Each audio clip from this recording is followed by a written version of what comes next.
다시 시장에 쏠림이 엿보이는데요. 같이 오를 것 같았던 양시장 서서히 벌어집니다. 유가증권 시장은 고점을 높이지만 코스닥은 탄력이 둔화되고 있습니다. 마켓필입니다. 토마토 투자클럽 이재필 전문가입니다. 안녕하세요. 네, 안녕하십니까? 네, 금요일에 이어 오늘까지 시장 시원스럽게 잘 달리고 있습니다. 분석해 주시죠. 네, 자, 이렇게 갈 거 왜 그렇게 고생을 시켰나 싶은데요. 자, 지금 뭐 오늘 같은 경우도 나무랄 데 없는 그런 시장이죠. 그리고 뭐 다른 종목들도 다른 섹터들도 괜찮지만 역시 반도체 섹터가 가장 좋은 모습입니다. 이거는요, 이 반도체 섹터 같은 경우는 특히 뭐 삼성전자 같은 종목들에 대해서 계속 그런 얘기 해드리죠. 이번 장 끝날 때까지 보유할 섹터입니다. 그리고 저 한 가지 생각을 해보면 알 수가 있어요. 제가 오늘 딱 정리를 딱 해드릴게요. 자, 작년에 우리나라 시장 전 세계 1위였습니다. 다른 나라들보다 월등하게 많이 올라왔어요. 자, 올해도 마찬가지인데요. 이거 작년에 올라온 거는 성격을 약간 달리 생각해야 되는 게 재작년이 우리나라 시장이 전 세계에서 꼴찌였습니다. 대만만 하더라도 한 30% 정도 올라왔는데 코스피가 9% 마이너스였어요. 그러니까 이건 극도로 정치적으로 혼란스러운 그런 상황 하에서 나온 거고 그 정치적인 상황이 안정됐으니까 작년에는 그걸 만회하는 엄청난 상승이 나왔던 겁니다. 근데 올해 시장 같은 경우는 그 부분만으로 설명하기는 굉장히 부족합니다. 자, 이거 실적으로밖에 잣대를 갖다 댈 수가 없어요. 삼성전자하고 SK하이닉스 이 종목들의 실적이 좀 우리나라 GDP까지도 확 들어올리는 그런 상황이지 않습니까? 그러니까 이번 시장은 실적이 끌고 가는 장세다라고 봐야 될 거고요. 거기서 실적이 가장 두각을 나타내고 제일 많이 느는 게 삼성전자하고 SK하이닉스 같은 이런 반도체 업체지 않습니까? 그러니까 결국은 이 반도체 쪽, 이런 시장 쪽이 안 좋으면요, 삼성전자나 SK하이닉스가 무너지거나 그렇게 되면 장 자체가 안 된다라고 봐야 됩니다. 그러니까 이번 장 끝날 때까지는 이런 섹터를 보유를 하셔야 되고요. 그리고 지금 당장 뭐 그런 일이 고점을 찍고 그런 거는 아닐 것 같다라는 얘기를 지금 최근에서도 시장 지난주에 한참 어지러울 때 그때 굉장히 많이 해드렸을 겁니다. 요 숫자만 보면 극복 못할 이유가 없어요. 자, 그리고 그 숫자는 이 삼성전자나 SK하이닉스 쪽에서 나오는 거니까 이 장 끝날 때까지 보유하시면 될 거고, 이게 우리나라 시장이 안 될 수 있는 그런 거는 딱 한 가지밖에 없다라고 봅니다. 미국발로 해갖고 전 세계가 경기 침체가 오는 부분들, 이런 부분들이 있다라면 우리나라 시장도 안 되겠지만요. 근데 11월 달에 중간선거가 있지 않습니까? 그래서 그런 조짐이 있더라도 트럼프는 뭔 수를 써서라도 이걸 틀어막으려고 할 겁니다. 그러니까 당분간은 시장에 대해서 걱정할 필요도 없고, 뭐 이 삼성전자 같은 종목들, 이런 종목들은 이번 장 끝날 때까지 보유하시면 되겠습니다. 자, 미국 선물 시장이 지금 나스닥 선물이 뭐 한 500포인트 정도 급등하고 있는 상황이죠. 요거는 뭐 지난주 후반에도 곧 사인할 거다 이런 얘기가 있었는데, 이걸 시장이 금요일 오후장에 조금 밀리는 모습이 나왔던 게 시장이 그런 거죠. 와, 지금 한두 번 쏘냐 이런 거였습니다. 근데 주말 휴일 지나면서 뭐 파키스탄 쪽에서 19일 날 구체적으로 날짜도 딱 나왔어요. 19일 날 서명할 거다. 그리고 이란 쪽에서도 최고 지도자의 승인을 받았다라는 얘기를 하면서 야, 이번엔 정말일 것 같다. 뭐 이런 겁니다. 뭐 저 역시도 마찬가지 이번엔 진짜 아닐까 싶은 생각이 드는데요. 뭐 이스라엘이 조금 뭐 엄한 짓을 하긴 하지만요. 웬만하면 뭐 이번에는 되지 않을까 싶은 생각이 듭니다. 자, 그리고 우리나라 시장 아까도 좀 말씀드렸듯이요. 실적 숫자 하나만 기억하면 이거 뭐 두려울 거 하나도 없습니다. 자, 이거 우리나라 전체 지금 이제는 또 뭐 6월 15일이네요. 7월 초가 되게 되면 뭐 삼성전자 같은 종목들, 이런 종목들 예비 실적이 나오겠죠. 자, 그러면 지금 뭐 현재 컨센서스가 한 87조 정도 2분기 실적입니다. 1분기에 57조 정도 있는데 87조 나오고 있는데 요것도 아마 시간이 지나면 지날수록 좀 더 높아지지 않을까 싶은 생각이 들어요. 자, 그러면 눈으로 그냥 딱 보여주는 거죠. 이게 삼성전자하고 SK하이닉스가 실적이 엄청나게 좋아지면서 우리나라 전체 코스피 상장 기업 영업이익도 엄청나게 많이 끌어올리죠. 자, 이거 실적 전망치 요거 하나만 기억하면 진짜로 뭐 특별하게 신경 써야 될 그런 문제가 없는 시장이다라고 보시고요. 시장이 흔들릴 때마다 이 숫자만 생각하시면 돼요. 우리나라 지금 이제 시가총액이 뭐 한 6천조 수준, 6천조 대 정도 코스피가 그쯤에 있겠네요.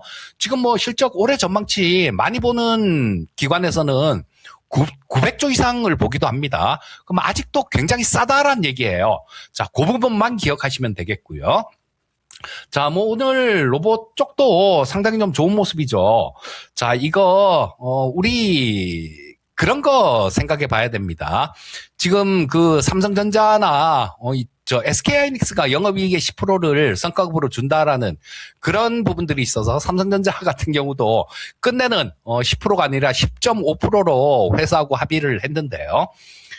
자, 이게 뭐 회사 측에서는요. 그 주는 게 아까운 게 아니라 위협을 느꼈을 거예요. 이번에 위협을 느꼈을 텐데 어떤 위협이냐. 야, 잘못하면 정말로 이 반도체 공장이 설 수도 있겠다라는 그런 위협을 느꼈을 겁니다. 자, 그러면 안 그래도 이쪽은 뭐 AI 팩토리 같은 경우는 대세였어요. 그쪽으로 갈 수밖에 없는 그런 부분이었었는데 과거에 뭐 10km의 속도로 그쪽을 향해 간다라면 지금 이제 이런 일을 겪고 난 다음에는 20km, 30km 이런 속도로 가게 될 겁니다. 삼성전자 같은 경우는 뭐 전 세계에 있는 공장 AI 팩토리로 2030년까지 바꾸겠다 이런 얘기를 하는데요. 그 과정에서 좀 이따 다시 뭐 전략 시간에 얘기가 나오겠지만요. 그 과정에서도 수혜를 받을 수 있는 그런 섹터들이 굉장히 많습니다. 그리고 이 AI 팩토리 동안 이게 거스를 수 없는 그런 큰 대세다라고 보시면 될 것 같고요. 그렇다면 이 로봇 섹터 같은 경우는 항상 잘 봐야 되는 섹터고 궁극적으로 이 로봇 섹터는 경단위 시장으로 크게 될 겁니다. 그 부분만 기억하면 항상 시장에서 관심을 가져야 된다라는 거 뭐 누구나 다 알 수 있을 듯합니다. 그러면은 오늘장 활용 팁 어떤 게 있을까요? 네, 지금 뭐 오늘 시장 상당히 좀 좋은 모습인데요. 저는 이번 주 목요일 날 우리 그 연준 통화정책회의가 있죠. 거기에도 영향을 준다라고 봅니다. 케빈 오씨가 지금 이제 임명되고 난 다음에 첫 연준 회의예요. 자, 그렇다면 이 케빈 오씨는 트럼프가 어떤 뭐 모종의 그런 금리 인하에 대한 이런 약속을 안 받고 케빈 오씨를 그냥 임명했을까요? 저는 그렇지는 않을 것 같다라는 생각입니다. 그리고 이 파월 의장이 트럼프한테 엄청나게 많이 시달렸던 이유가 금리 인하 안 한다고 엄청나게 많이 시달렸지 않습니까? 뭐 조사까지 받고 있는 상황이고. 자, 그렇다면 이 케빈 오씨 같은 경우는 시장에 매파적인 얘기를 하기가 굉장히 어려울 거예요.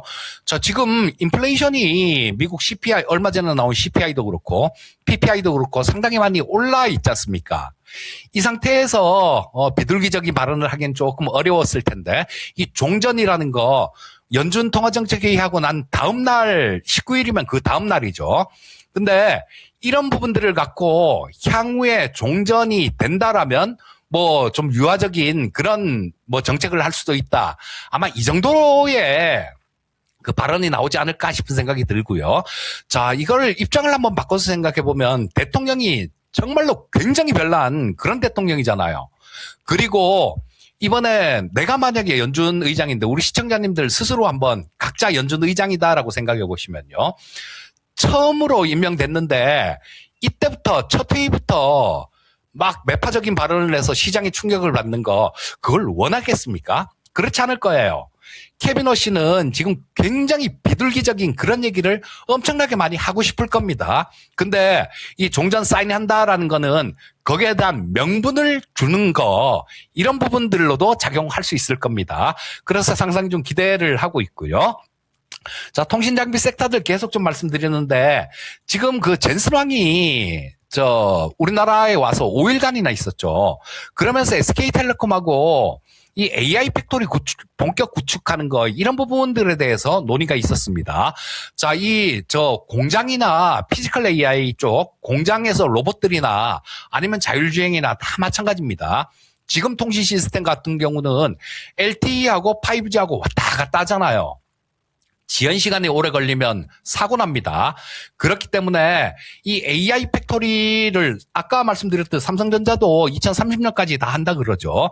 자, 구축이 본격화가 될 텐데 이렇게 되면요, 그 지연 시간이 상당히 짧아져야 될 겁니다. 그러니까 5G SA, 5G 단독망을 얘기하는 거죠. 이거는 필수적인 상황이 되게 됩니다. 자, 그러면 이 투자 사이클은 6G 통신에 대해서 이 통신 장비 쪽들은 제가 지난주 금요일 날 공방을 했는데 거기서 자세하게 얘기해 드렸으니까 그 부분 참고하시면 좋을 거예요. 5G SA는 필수적일 거고, 또 여기서 끝나지 않고 이게 6G 투자 사이클까지 연결된다라고 보시면 될 거고요. 자, 현대차 그룹주도 이제는 다시 봐야죠. 현대차 그룹을 자동차 쪽으로 보지 마시고요. 로봇 기업, 피지컬 AI 기업으로 보시면 좋을 것 같습니다. 그중에 탑픽은 현대모비스로 보고 있는데, 이 현대모비스는 계속해서 좀 말씀을 드리고 있는 그런 종목이죠. 자, 이 현대모비스 같은 경우에는 그 아틀라스의 액추레이터를 공급하게 될 겁니다. 그리고 나중에 보스턴 다이내믹스가 상장이 되게 되면 그때는 그룹 지배 개편이 본격적으로 되게 될 텐데, 거기서도 그런 과정에서도 수혜를 받을 수 있는 종목이 현대모비스니까요. 관심 갖고 보시기 바라겠습니다. 통신 장비와 로봇 섹터 장기적인 관점 계속 제시를 해주시는데요. 알겠습니다. 오늘도 말씀 고맙습니다. 예, 감사합니다. 네. 다소 좀 뒤처지는 듯했던 코스닥도 재차 좀 힘을 냅니다. 그리고 반도체 소부장 가운데서 먼저 조정받았던 종목군들 지금 HPSP도 그렇고 상승으로 돌려놓고 있으니까요. 남은 시간 응원하시면서 계속 토마토TV와 성공전략 세워보시기 바랍니다.